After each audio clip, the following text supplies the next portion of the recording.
The words "all 7 of us are yours" echoed in Judson Pryor's mind as he faced Tessa Boone in his doorway.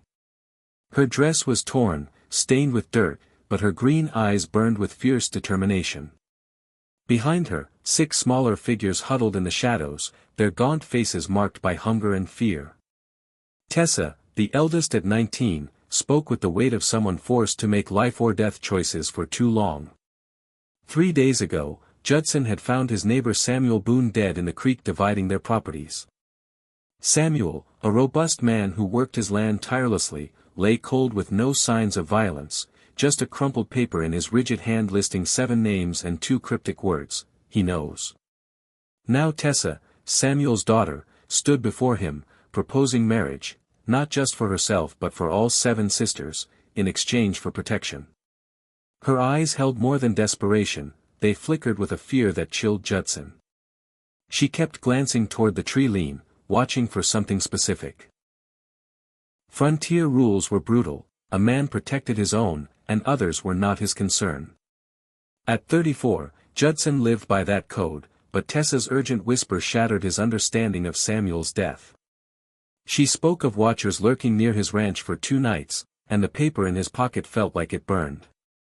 Tessa's auburn hair caught the morning light, her refined features stark against her ragged state. 3 days earlier, Judson's biggest worry was the creek drying up.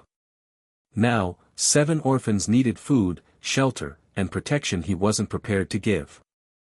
The youngest, barely 6, clung to Tessa's skirt, thumb in mouth, while the others, aged up to 19, shared the hollow-eyed look of children who'd seen too much. Judson's ranch, built for a solitary man, had 2 bedrooms, a small kitchen, and a main room.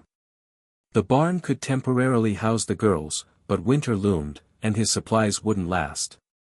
Taking them in meant responsibility for their futures, marriages, lives. A burden he'd never wanted. Yet Tessa stepped inside uninvited, her gaze calculating as she assessed his home. Her fingers tested his table's sturdiness, and she nodded at his stocked pantry. "You're thinking we're too much trouble," she said, her voice laced with steel. "7 girls will eat you out, 'cause headaches.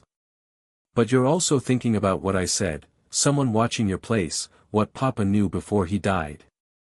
The paper in Judson's pocket seemed to pulse.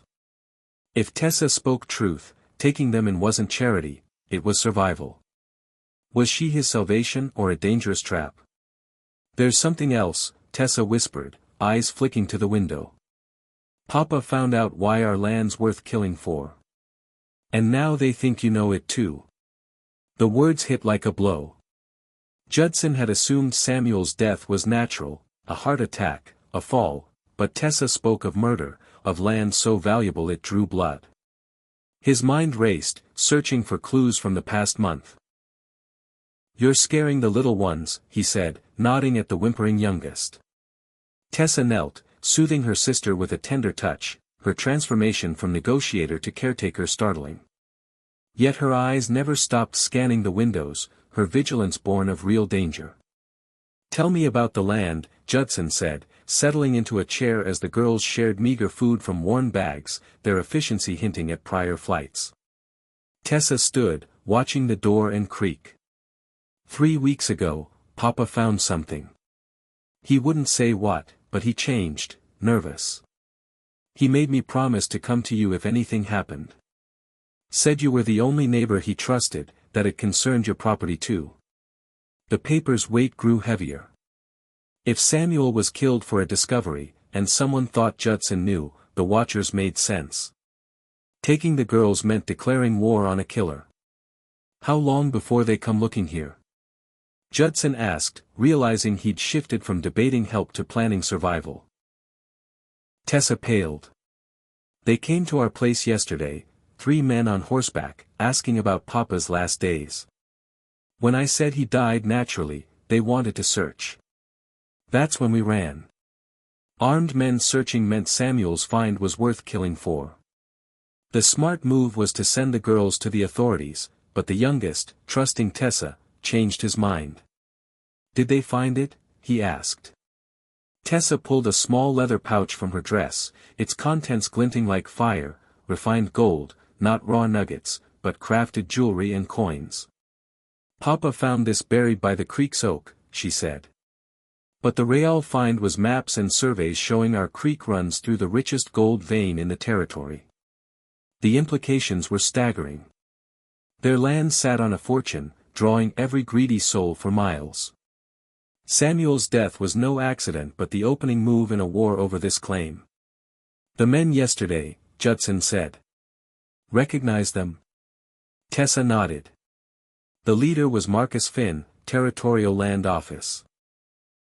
"This isn't just about gold, it's about who controls it legally." Hoofbeats interrupted, 3 horses approaching fast. Judson reached for his rifle, but Tessa grabbed his wrist, her touch electric. "Fighting now tells them you're involved," she whispered.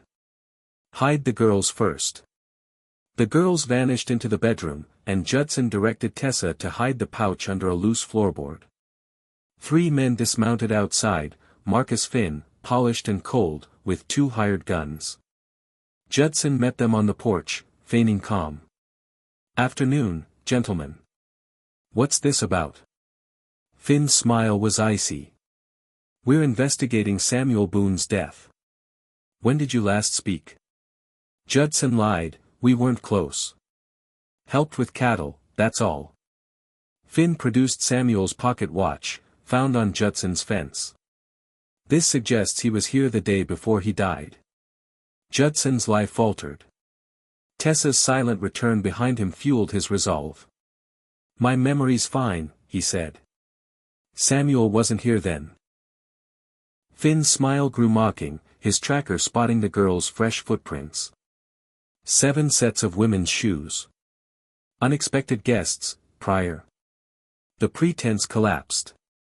Finn stepped toward the door, but Judson blocked him, risking everything. The standoff was tense, Finn's men ready to draw. "I just want to question the Boone girls," Finn said, his tone reasonable but threatening. Tessa stepped forward, steady. "Ask from there. My sisters need peace." Finn's gaze turned predatory. "These mountains are complex, Miss Boone. Discoveries are better handled by authorities. Hiding them is a crime, land forfeiture, jail." Tessa's hand found Judson's, her grip firm. Finn gave them until morning, then rode off. Inside, Tessa urged running to the capital, but Judson stopped her. "Finn will track you. There's another way, marriage, real marriage. As my family, you're untouchable." Tessa's eyes softened. "What about love?" she asked. "We'll figure it out," Judson replied, their foreheads touching. More hoofbeats, 6 this time, interrupted. But it wasn't Finn, it was Sheriff Hayes with federal marshals. "We're investigating Finn's land grab operation," Hayes said. Tessa revealed Finn's threats, and Hayes confirmed Finn's corruption. As Finn rode up alone, desperate, Judson admitted he'd telegraphed Hayes after finding Samuel's body. 3 months later, Finn was arrested, the gold secured, and the Pryor ranch thrived with Tessa and her sisters.